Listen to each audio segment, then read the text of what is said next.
Alright, off to Dungeon 8. And thankfully, we already know where that is, as we've uncovered it already. Dungeon 8 is where we're going to be using some arrows, as well as maybe using some medicine, depending on how things pan out with that stage. So that was the demon. That wasn't a very long, very complex dungeon. It is a little confusing if you don't know where to go. But if you've just used my guide as a kind of a helpful little walkthrough, you'll have no problem navigating Dungeon 7. It's just getting past the control that's going to be a little bit on the difficult side, as Zelda 1's control is kinda stiff. Very much so akin to Castlevania. Well, the classic Vanias in particular. Symphony of the Night controls absolutely beautifully, and I cannot wait till we get to that game. Because it is easily one of my favorite games that I just like to go back to on repeat playthroughs over and over and over. Because Alucard in that game is such a joy to control. On this screen, I believe, is an old man that will say, "Pay me for the door repairs," and he'll rob you of your money to replace his bush at some point. Okay, so... now, we gotta go north first. Gotta go north, and then we take the top exit right here, and heading on back down this way, and then to the right. There it is. The penultimate dungeon. And the hardest one, in my opinion, outside of Dungeon 9. So, Dungeon 8. The first thing we're going to do is head to the right, to the left, my mistake. And we're going to take out the Manhandla.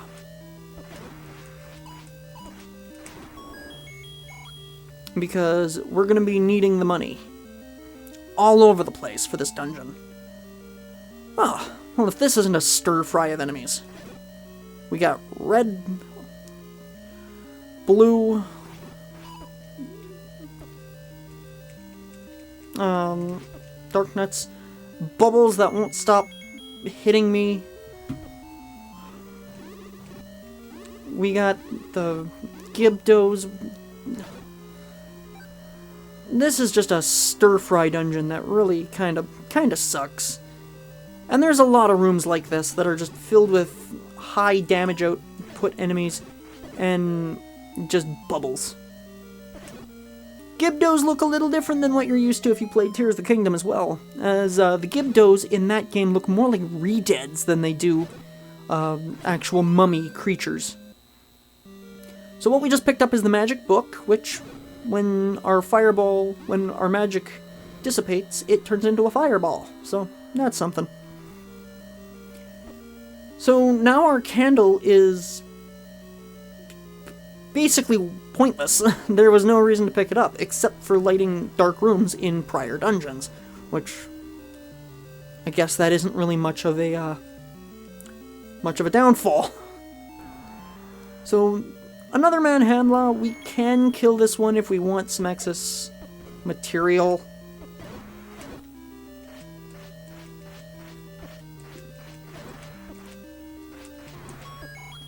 That's why I'd suggest just stabbing the Manhandla. If you can get the bomb right in the center, it does kill him in one shot, but...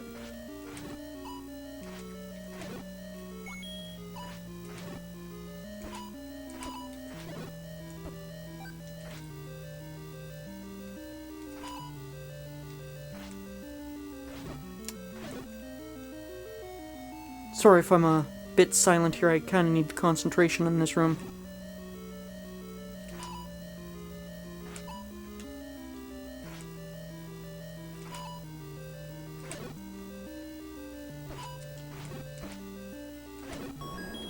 There we go. Whew. That is the hardest room in the dungeon. Another bit of a stir-fry here.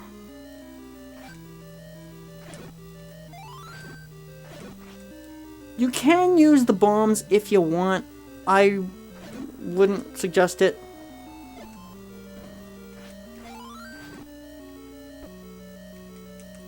I hate the bubbles. $5. So what we're gonna do in this dungeon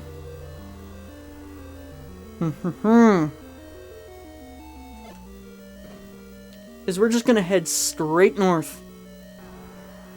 Manhandla, we're gonna ignore you. Goma, this is where we want to be. So Goma is only damageable when her eye is open.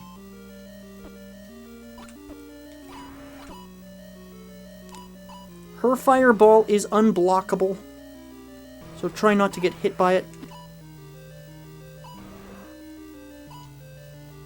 The statue fireballs are all blockable, so don't worry too much about them. So from here we're going to head to the left, to the right. I swear I know my directions.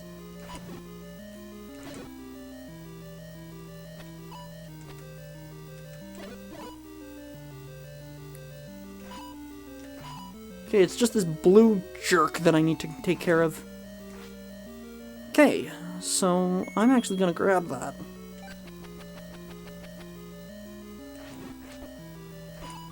Ah, I'm dying! Let's get a heal job here. This way I don't die trying to take care of this Iron Knuckle. Dark Nut, same thing. It's basically the same thing. Okay. And die. There we go. So down this stairwell, we have the Lion Key. The Lion Key acts as a master key, or a skeleton key. It gives us a mathematical symbol as our key limit. So we now have infinite keys. Now what we're going to do is we're just going to barrel our way to the boss of the dungeon and finish off the Triforce here. So getting to the boss isn't too difficult. We do need to clear out some of these enemies here first.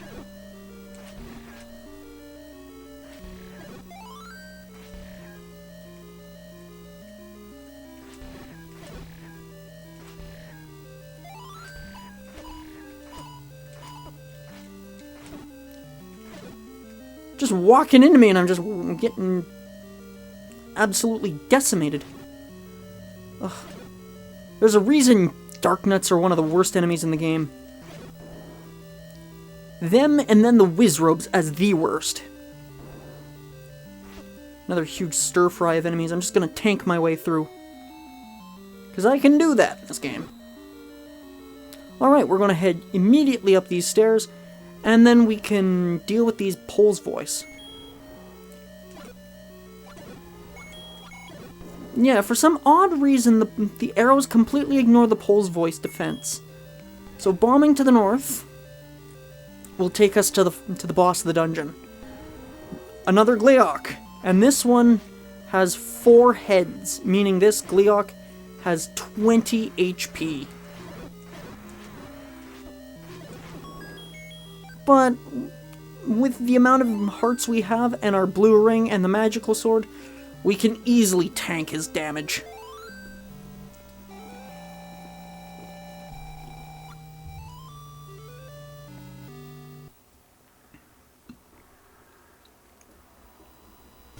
Alright. Now, it's off to Dungeon 9. We have everything we need to take care of Ganon at the end of the game. However, there is one thing I do want to just top up on, and that is I just want to top up really quickly on my medicine, as Ganon is going to be a non-issue, but his dungeon, however, is a completely different beast entirely. Ganon's dungeon is probably the most difficult thing in, or one of at least, the most difficult things in the entire Zelda franchise. So, be very, very well prepared when going into Dungeon 9, because Dungeon 9 will not clown around. And if you're not ready for it, you will have to restart that dungeon multiple times. And if you die and have to restart, you start back at the beginning with 3 hearts and even limited resources. So try to stay on top of your HP and manage your resources as best as you can. Because Dungeon 9 will absolutely rock you. And Dungeon 9 is protected by an absolute boatload of enemies. And Dungeon 9 is here, protected by Lynels. So you know you're at endgame. So bomb Spectacle Rock when you're ready, because we're in for a treat. So, before you can even start Dungeon 9, you need all 8 pieces of the Triforce of Wisdom. Otherwise, you're not entering this place. And I'm already entering with a handicap, with fewer than I should be with bombs. So, don't need it. So we're going to bomb to the west here. And we're going to come across a brand new enemy. These are Landmolas. They're not too dangerous, but they hit pretty hard. Now, Dungeon 9 is an absolute beast. If it's your first playthrough, look up a map. And I mean go online, and I mean look up a detailed visual map that you can use when navigating this place, because you will need it. It is the largest, most difficult dungeon in the game, with Wizrobes around every corner and likes around every corner, and a brand new enemy exclusive to Dungeon 9, just like the Landmola. This is Patra. Patra has, technically speaking, the most HP in the game.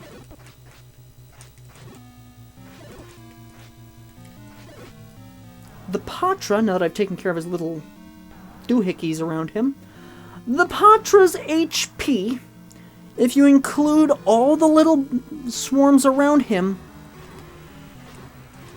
is an insane amount at 72. The Patra has the most HP in the game for no reason. So, when dealing with the Patra, be careful, because he also has an extremely high damage output as well, at a daunting amount of 4, which is, you have to be very, very cautious, because there are 2 or 3 different kinds of Patras you can encounter within Dungeon 9. Dungeon 9 is full of the worst enemies in the entire game. Full of likes, Wizrobes, Patras.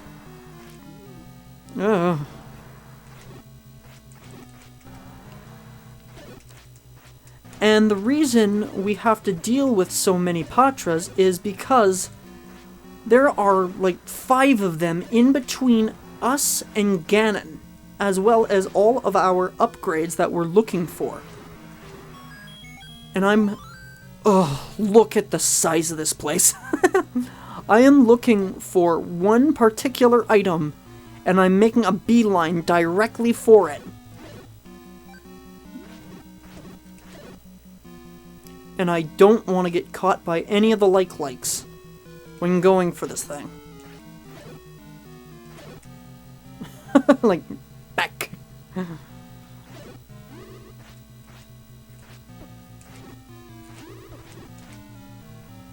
Oh, luckily it's just Wizrobes. Ah!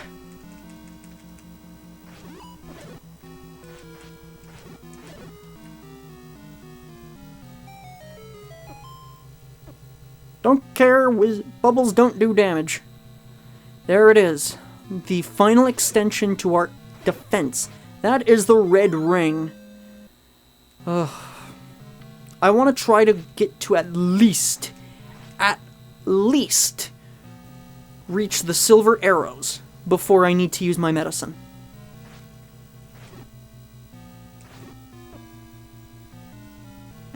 If I can reach at least the silver arrows, which probably won't happen because this dungeon is such a labyrinth. And if you don't know where to go ahead of time, you're not going to have a good time with this dungeon. So it's why I suggest come bundled with a map online, as you're going to have a much easier time dealing with this stupid place. Go to the next room. Thanks, Einstein. So we got a bomb to the left, and we're gonna be ambushed by more Wizrobes. They're everywhere in this dungeon.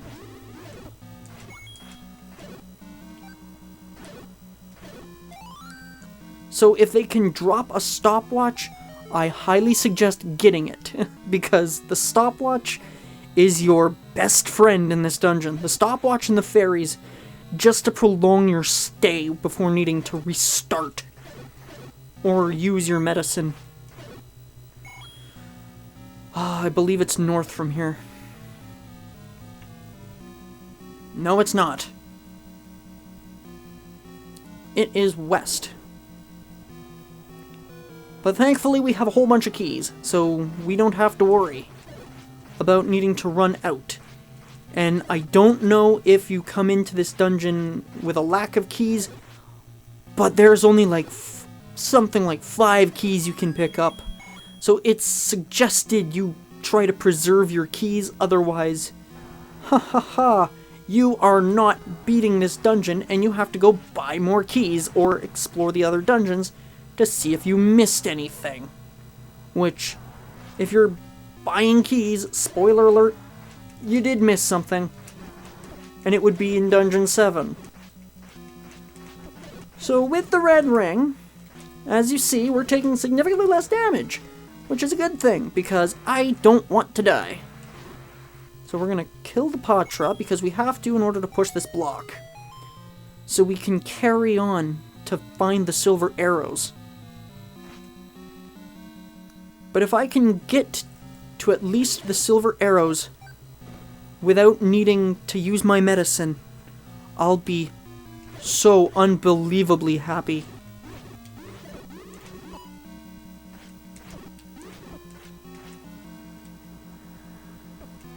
Shit. Oh no! I got 1 heart. But technically I am at the silver arrows, so I am good. So I can use my medicine. I really don't want to, but what choice in the matter do I got?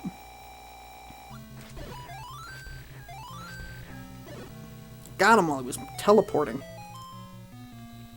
There it is. The silver arrow. The only other weapon in the game that does 4 damage.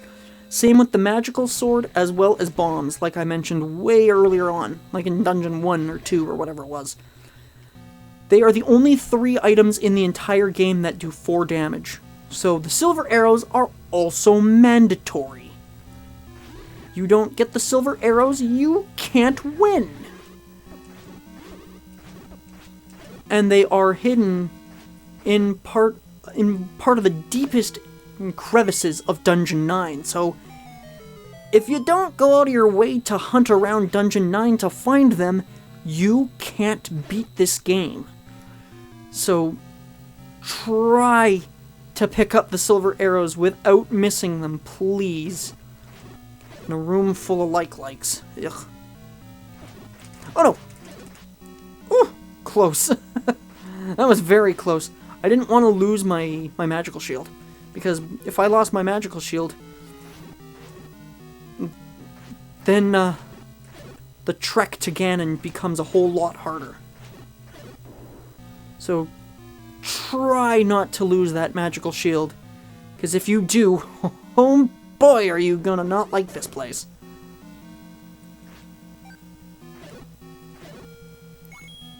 So I don't really need the rupees, even though I can keep picking them up. I don't really need them at this point. I am going to pick those up, though.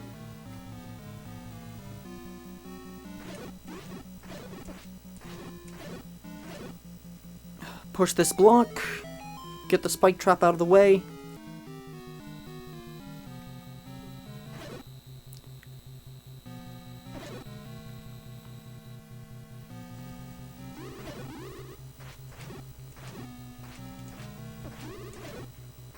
Take care of the Wizrobes.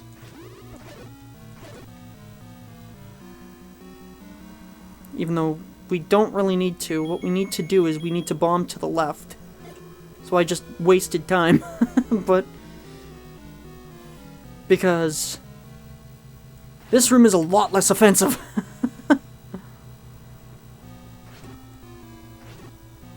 Ugh.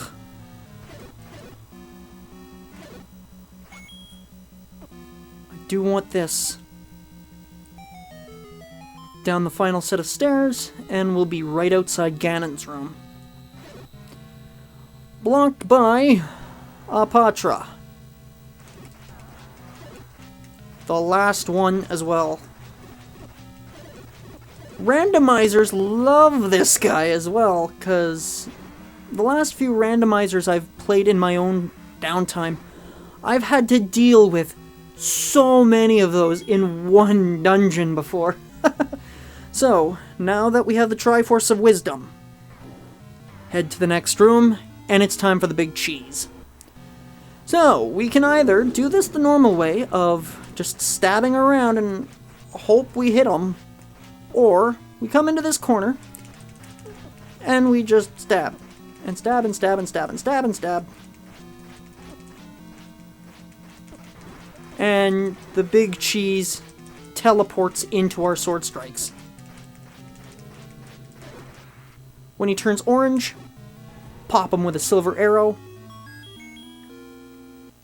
and he gives us the Triforce of Power.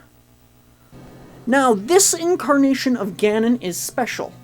He likes to warp around the room and throw projectiles at you. His fireballs do 2 damage, but contact with him does 8. He has 16 damage. He's got 16 HP as well, so he's kind of beefy. But this incarnation of Ganon is also supposed to be reincarnated Ganon from the Oracle games, who was supposed to be reincarnated by Twinrova after his defeat in Link to the Past, who was trapped in the Dark World during the events of Ocarina of Time. So this Ganon is the original Ganon. I don't know what happened to him, how he came back, but he's not too difficult in this game. In the next room is Princess Zelda. And with that is Zelda 1. Nice, short, little playthrough. Not even 2 hours long. About an hour and a half. Thanks, Link. You're the hero of Hyrule. Now, I could play the game again for the true ending, but I'm not going to do that. Because I don't like Second Quest. This game is archaic. It's very archaic. But you know what? I like this game. I like this game a lot. Another quest will start from here. Press the start button. 1986 Nintendo. I'm not going to press the start button because this game is one of in my top 5 favorite Zelda games, actually. Aside from the control, it's archaic, yeah, but you know what? It's still a fun time. Fun but fair, like Nintendo should be. So, if you're into the old stuff, give this game a shot. It's great fun. You probably won't regret it, as difficult as the game can be. It's on pretty much everything these days, so it's not hard to find. Anyway, my name's Braden. Thanks so much for watching this short little playthrough, and take care.